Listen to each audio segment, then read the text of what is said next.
जनना रागाद्याक्षय मुपागता यस्य ब्रह्मा मा विष्णुर्वा हरो जिनोवा नमस्तस्मै। अज्ञानतिमिरान्धानां ज्ञानाञ्जनशलाकया चक्षुरुन्मीलितं येन तस्मै श्री गुरुवे नमः। आचार्य श्री आदि सागर महावीर कीर्ति विमल सागर जी महाराज की, तपस्वी सम्राट गुरुवराज श्री सन्मति सागर जी महाराज की।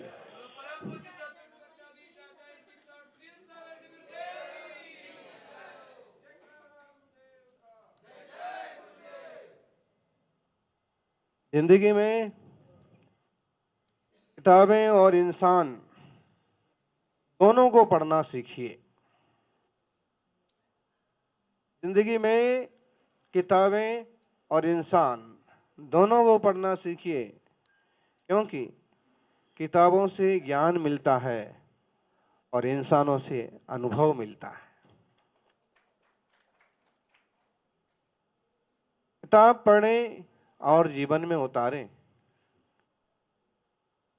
महान कवि हुए, राजा हुए भर्तृहरि, ये 3 शतक हैं। तीनों का स्वाध्याय हमने किया और बहुत सारे श्लोक उसके कंठस्थ भी हैं।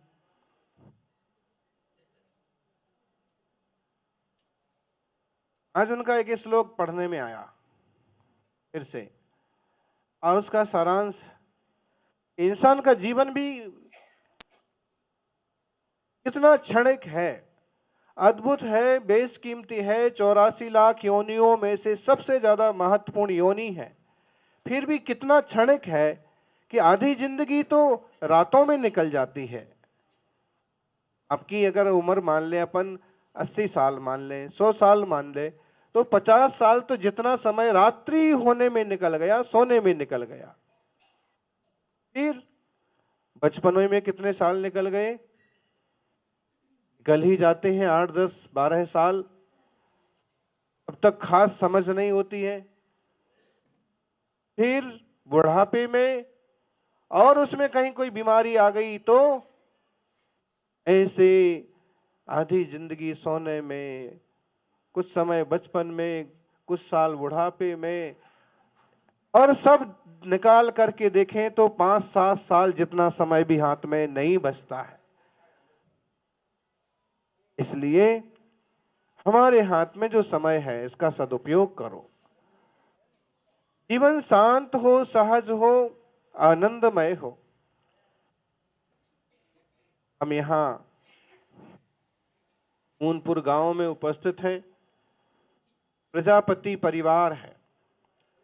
आज जो मंगलाचरण हमने किया उसमें प्रजापति कहा है पहले तीर्थंकर ऋषभ देव को।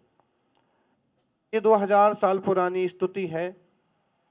समंत्रभद्र एक बहुत पुराने बड़े आचार्य हुए, उन्होंने कहा, प्रजापतिर्या प्रथमम जिजीवसु ससास कृष्या दिशु कर्म सुप्रजा प्रबुद्ध तत्व पुनरुद्भुतोदयो ममत्वतो निर्विदे विदाम्बरः। मतलब जो है प्रजापति जो थे, क्यों प्रजापति थे? क्योंकि जब वो राजा थे, वो एक ऐसा जमाना था कि लोगों को खेती करना भी नहीं आता था। लोगों को किस तरीके से जीना है वो तरीके नहीं मालूम थे। उनके पहले कल्प वृक्ष होते थे, कल्प वृक्ष से जो मांगते थे सो मिल जाता था, और कोई खेती का काम पड़ा नहीं था। फिर राजा ऋषभ देव ने सबको ये बताया कि किस ढंग से आप जिएंगे, पानी भरने के घड़े कैसे बनेंगे, खेत में फसल कैसे आएगी, घर कैसे चलेगा, घर कैसे बनेगा, आपस के व्यवहार कैसे चलेंगे, ये सारी चीजें उन्होंने बताई और वो प्रजापति कहलाए। और हम देखते हैं कि आज देश में एक वर्ग है जो प्रजापति कहलाता है, और खास रूप से घड़े बना करके जन जन की प्यास बुझाने का काम करता है। उसमें भी कोई सौभाग्यशाली शिक्षक बन जाए, इंजीनियर बन जाए, समाज से जो है किसी अच्छे काम में लग जाए, तो निश्चित रूप से वो बहुत बड़ी उपलब्धि अपने समाज के लिए, देश के लिए साबित होते हैं। शशिकांत भाई के बहुत सारी सर्टिफिकेट अंदर लगे हुए हैं। शिक्षा के क्षेत्र में उन्होंने बहुत अच्छा काम किया। और संजय भाई ने सभी बताया कि ये हमारा घर है और जहां आपको विश्राम करना है वो हमारे गुरुजी का घर है। एक अद्भुत रिश्ता होता है। जाति के, परिवार के रिश्ते अलग ढंग के होते हैं, लेकिन गुरु शिष्य के, भक्त भगवान के रिश्ते ऐसे रिश्ते होते हैं कि जो हमेशा हमेशा के लिए संतुष्टि और आनंद प्रदान करते हैं, अपनापन फील कराते हैं। हम आज के इस अवसर पर इतना ही कहेंगे, जीवन में किसी तरह का व्यसन ना आने पावे, इसकी सावधानी बरतें। कई बार पैसा हाथ में आता है तो लोग रास्ते से भटक जाते हैं। एक तो युवावस्था हो, पर कल सुबह महिसागर जेल में हमारे लिए निमंत्रित किया गया। हम पहुंचे सवेरे 7:30 बजे। वहां कैदी 70-75 थे, लेकिन उसमें से अधिकतम युवा थे। संबोधन दिया, बहुतों को पश्चाताप हुआ, बहुतों ने संकल्प किया कि हम आगे से कोई भी प्रतिशोध, कोई वैर और कोई गलत कर्म नहीं करेंगे। लेकिन हमने ये देखा कि इतने सारे युवा यहाँ से कैसे यहाँ पहुंच गए। खास बात यह है कि एक युवा अवस्था अपने आप में अपराध करने के लिए काफी चीज है। युवा अवस्था में जोश होता है, और अगर कोई होश वाला व्यक्ति साथ न दे, होश न रहे, तो जोश जोश में ऐसा कुछ भी कर्म होता है कि जिंदगी भर के लिए वो कलंक बन जाता है। युवावस्था एक सबसे खतरनाक चीज, खतरनाक भी है और सबसे अच्छी भी है। इसी युवावस्था में श्री राम वनवास पर निकल गए थे। इसी युवावस्था में महावीर तपस्या को निकल गए थे। इसी युवावस्था में बुद्ध ने भी एक श्रेष्ठतम साधना का मार्ग लिया था। युवावस्था में देखें तो गांधी ने भी युवावस्था में ही आंदोलनों को एक नई दिशा दी। मोदी ने भी युवावस्था से ही एक नई विचारधारा पर काम चालू किया। मतलब क्या है कि अच्छाइयां, विवेकानंद को लीजिए आप, अच्छाइयों के रास्ते बढ़ने वाले लोग भी युवावस्था में ही बढ़े, और गलत रास्ते पर जाने वाले भी अधिकतम युवावस्था में। आप किसी का नाम ले लो, किसी का नाम ले लो। तो इतने सारे युवाओं को देख के संबोधित किया, पश्चाताप उन्होंने किया।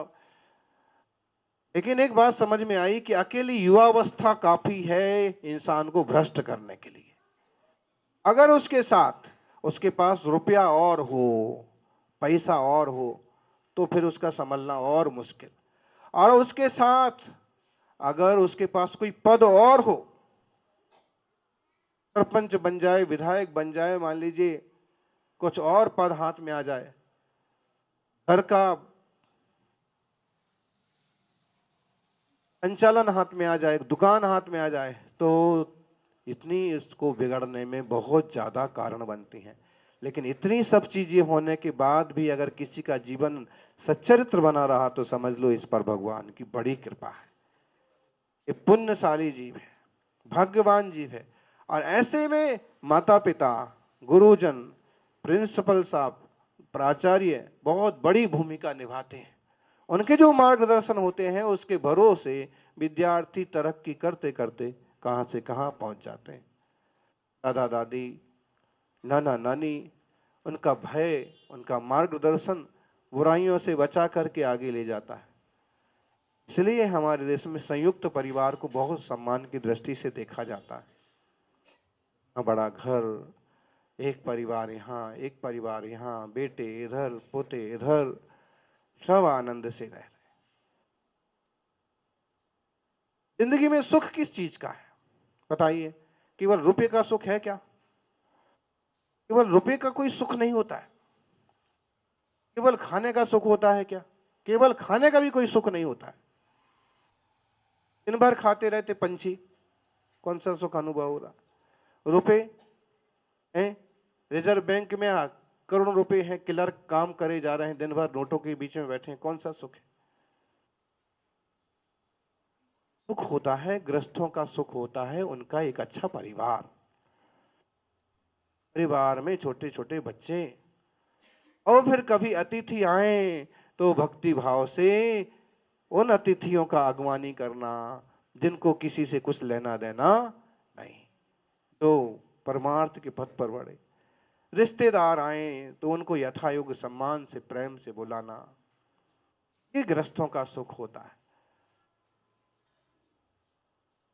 संयुक्त परिवार और गृहस्थी सुखमय बनी रहे, मंगल भावना।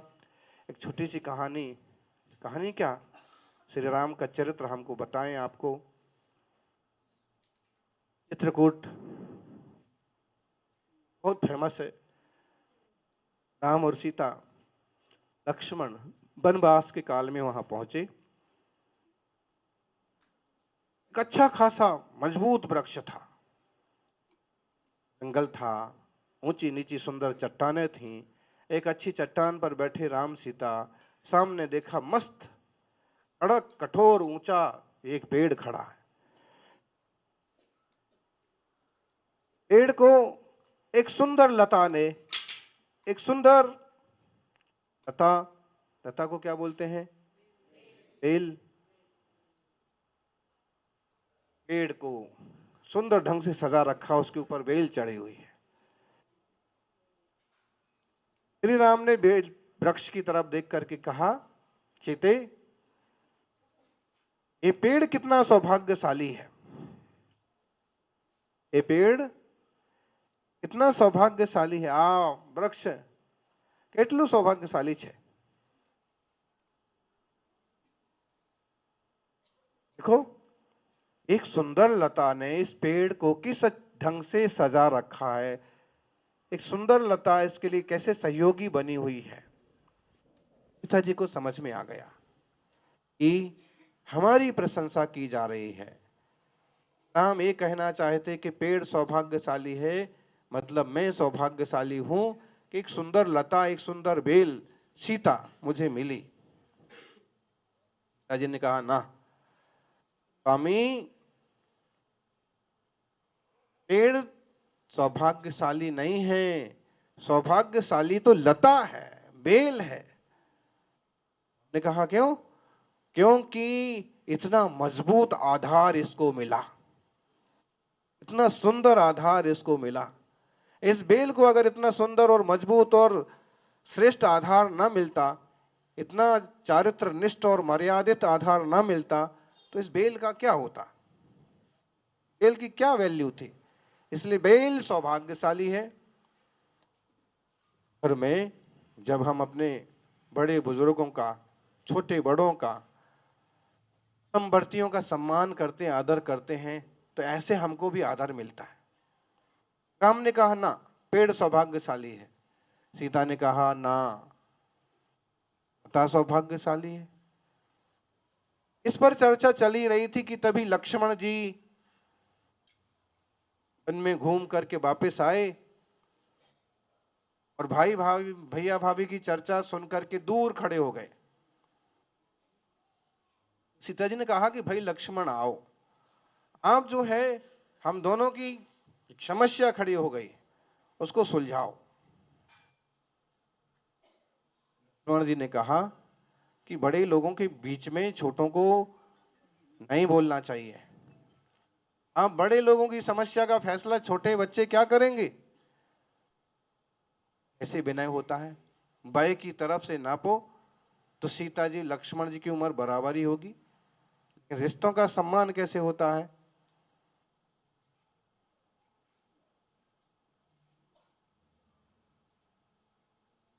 सीता जी ने कहा, फिर भी भाई,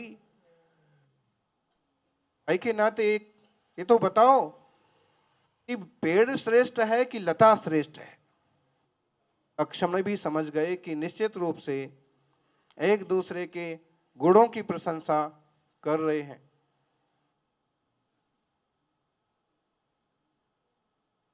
लक्ष्मण जी ने कहा कि भैया भाभी के झगड़े में हमें ना डालो, इसी में हमारी भलाई है।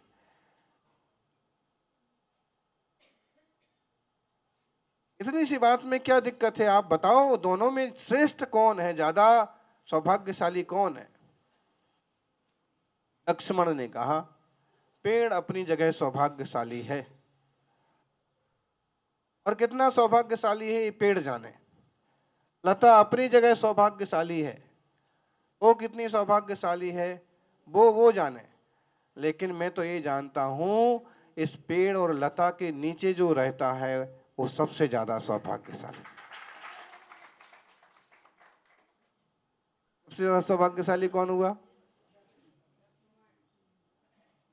एक अच्छे परिवार में जो रहता है उससे बड़ा सौभाग्यशाली और कौन होगा? एक अच्छे संघ में जो रहता है, अभी आप सुन रहे थे सुस्वरमती जी गुजरातनी माताजी छे, टीका छे, ज्ञानी छे और क्वालिफाइड थे, प्रधानमंत्री और मोहन भागवत के सामने भी उनका है।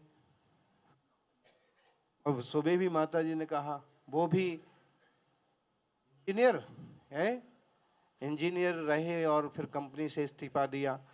क्या बोलते इस्तीफे को? रिजाइन, गुजराती में राजीनामा आपी दीदो और तपस्या का मार्ग स्वीकार किया। ऐसे ही और माता जी हैं।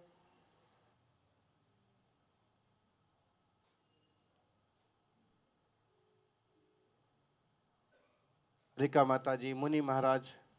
तो अब इतना बड़ा संघ है, संघ में कौन कितना सौभाग्यशाली है? एक दूसरे के गुणों को देखते हैं, ये बहुत अच्छे हैं, ये बहुत अच्छे हैं, तो ये भी बहुत अच्छे हैं, ये भी बहुत अच्छे हैं। लेकिन इनके साथ हम रहते हैं, इनके रूम में दो माता जी के साथ एक तीसरी माता जी रहते हैं, दो मुनि महाराज के साथ एक छोटे महाराज रहते हैं, तो वो समझते हैं कि जितने सौभाग्यशाली हैं ये, हम उससे ज्यादा सौभाग्यशाली। एक दूसरे को सम्मान देना, आत्मानुशासन, अनुशासन और सहिष्णुता किसी भी परिवार, किसी भी समाज, किसी भी संघ को बांधने का सबसे अच्छा सूत्र है। आत्मानुशासन, अनुशासन प्लस आत्मीयता, सहिष्णुता।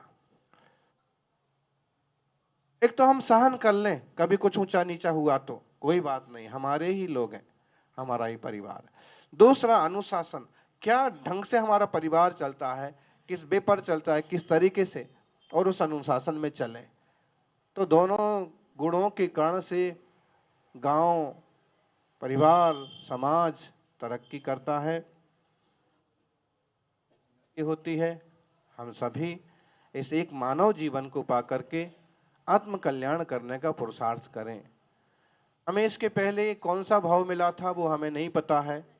इसके पहले हम पशु थे, देव थे, इंसान थे, क्या थे, किसी को पता है? नहीं पता। लेकिन अभी पता है कि हमें इंसान का सुंदर सा एक चोला मिला है, रूप मिला है। लेकिन आगे हमें क्या मिलेगा, हम क्या बनेंगे, उसका भी नहीं पता। लेकिन हम सत्कर्म करेंगे तो सत्कर्म का फल सत्कर्म ही होता है, अच्छा ही होता है। लोग स्वर्गवासी लिखते तो हैं, लेकिन हमने जब हम 8वीं पढ़ते थे तो किसी एक स्कूल के पदाधिकारी का देहावसान हो गया। वैसे हमने गुरुजी से पूछ लिया कि सब लोग स्वर्गवासी स्वर्गवासी क्यों बोल रहे थे, क्या इन लोगों को मालूम पड़ गया कि वो स्वर्गवासी थे, स्वर्गवासी स्वर्ग ही गए हैं? गुरुजी ने कहा बेटा मेरे सामने पूछ रहा सो ठीक है, उनके घर वालों के सामने मत पूछना। देखो लोग व्यवहार में ऐसे कहना पड़ता है कि कैलाशवासी हो गए, स्वर्गवासी हो गए, वैकुंठ चले गए, ऐसे कहना पड़ता है। लेकिन अपने सत्कर्मों से व्यक्ति स्वर्ग जाता है, अपने खोटे कर्मों से व्यक्ति पशु बन जाता है, नरक चला जाता है। इसलिए कहने से कोई स्वर्गवासी नहीं होता है, फिर भी लोग व्यवहार में ऐसे कहना पड़ता है। ये जरूर है कि कोशिश करो कि सबका चरित्र उज्जवल बने, मर्यादा से चलने वाले ही कोई मर्यादा पुरुषोत्तम बनते हैं। हर एक इंसान मर्यादा पुरुषोत्तम नहीं होता है। इसलिए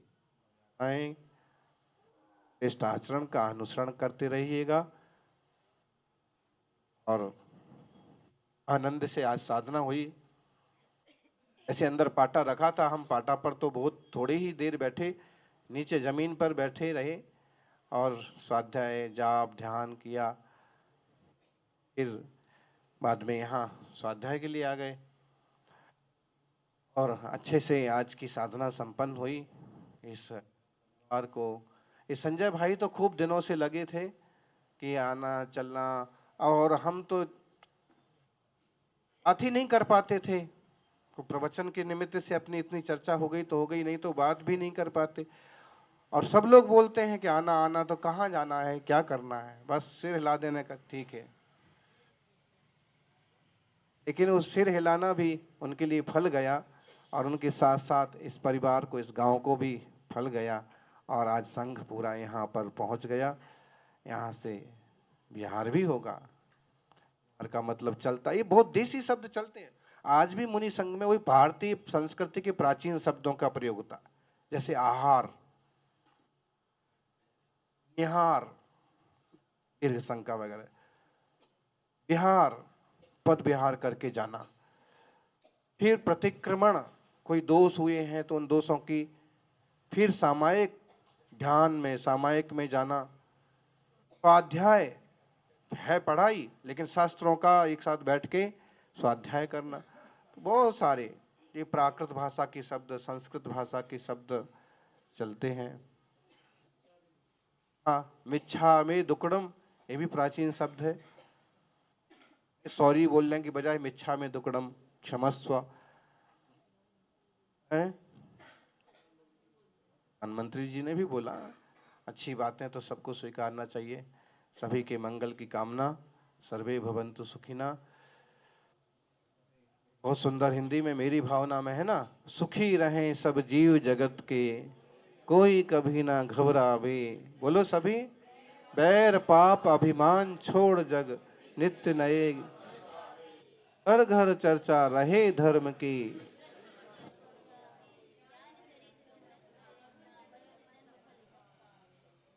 बोलिए, अहिंसामयी सनातन जैन धर्म की।